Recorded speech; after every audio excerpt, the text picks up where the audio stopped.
Oke, halo Pak Agus dan teman-teman. Perkenalkan kami dari kelompok Financescape dan kami sekarang akan mempresentasikan PPT kami.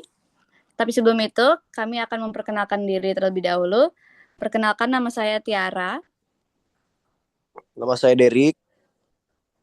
Nama Nama saya saya Kanya. El. Nama saya Oke. Versa. Nama saya Deren. Financescape merujuk pada arus dan pergerakan keuangan global seperti aliran modal, investasi, utang, pasar, saham, dan sistem perbankan internasional. Ini mencakup bagaimana uang mengalir lintas negara melalui lembaga keuangan, perusahaan multinasional, dan bahkan fintech, serta bagaimana hal ini mempengaruhi struktur sosial, ekonomi, dan politik di berbagai belahan dunia.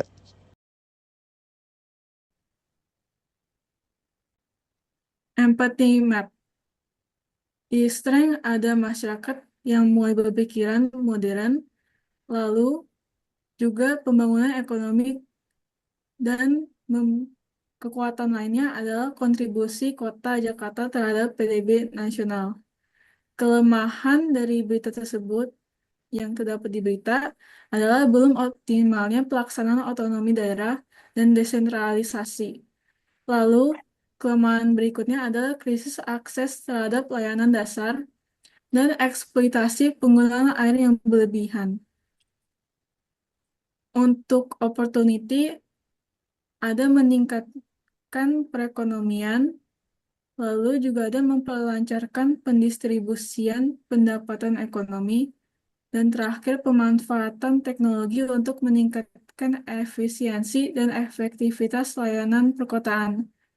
Untuk yang mengancam, ada urbanisasi yang menyebabkan pengurangan ketersediaan air, lalu juga ada populasi yang terdapat kesenjangan dan ketidaksetaraan, lalu kapasitas fiskal yang belum memadai, dan terakhir yang mengancam kota Jakarta adalah peningkatan suhu ekstrim atau kata lain adalah urban heat island.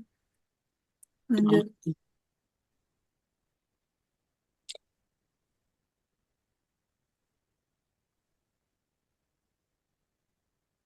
Oke, berikutnya ada Berikutnya ada define.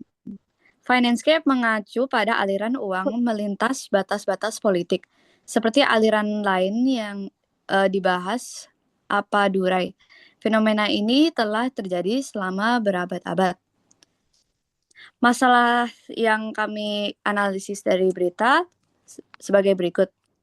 Air bersih, banjir, dan penurunan muka air tanah, transportasi publik yang tidak terintegrasi, pengelolaan sampah yang buruk, polusi udara, kemiskinan, dan ketimpangan sosial.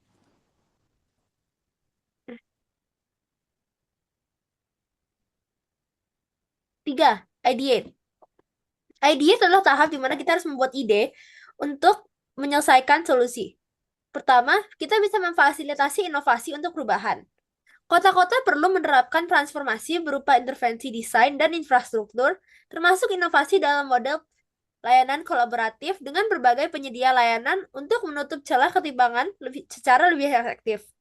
Dengan menyediakan dana untuk memfasilitasi inovasi untuk perubahan, kita bisa membantu mendorong ekonomi Indonesia. Fasilitas yang bagus akan meningkatkan kesejahteraan dan mendorong orang untuk bekerja. Hal itu mendorong ekonomi, lalu mendorong perkembangan teknologi, menarik perhatian luar negeri, lalu luar negeri akan membantu mendorong ekonomi. Kedua, kita juga bisa fokus pada penyediaan dasar. Transformasi perkotaan membutuhkan modal pembiayaan, perencanaan, dan tata kelola yang memastikan investasi serta kebijakan ditargetkan secara efektif dan inklusif. Investasi ini bisa mendorong ekonomi negara. Penyediaan layanan dasar seperti pendidikan, kesehatan, transportasi, dan lain-lain sangat membantu ekonomi negara. Contohnya, pendidikan bisa membangun masyarakat yang memiliki kemampuan dan bisa bekerja di bidang-bidang yang dibutuhkan. Lalu, Sistem kesehatan mengurangi kematian dan menambahkan tenaga kerja yang mendorong ekonomi negara.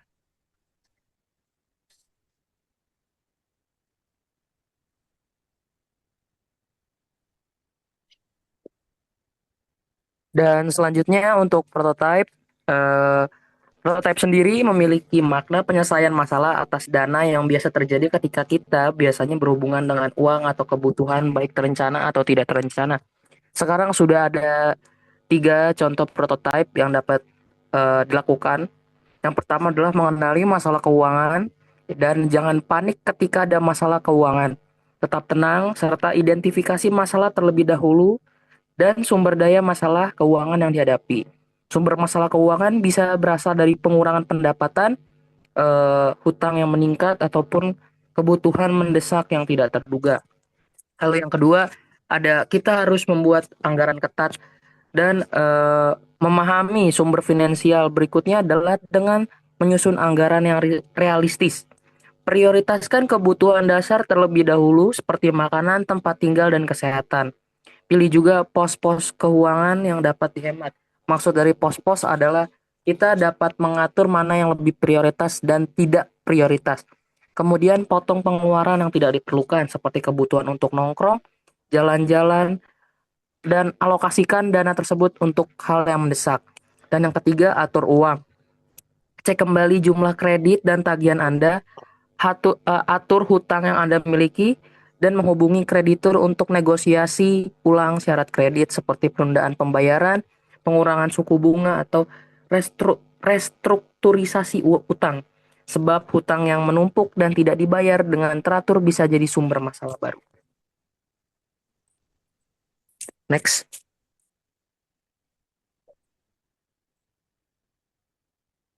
With good planning and Oke. the right steps, you can create a brighter and more stable financial future.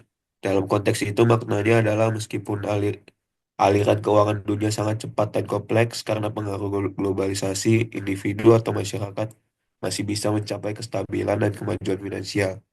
Asalkan mereka merencanakan keuangan secara matang, mengambil langkah yang strategis, dan menyesuaikan diri dengan perubahan global dalam sektor keuangan. Kalimat ini memberi semangat bahwa di tengah derasnya arus finance gap, masih ada kendali yang bisa dipegang individu untuk masa depan yang lebih baik.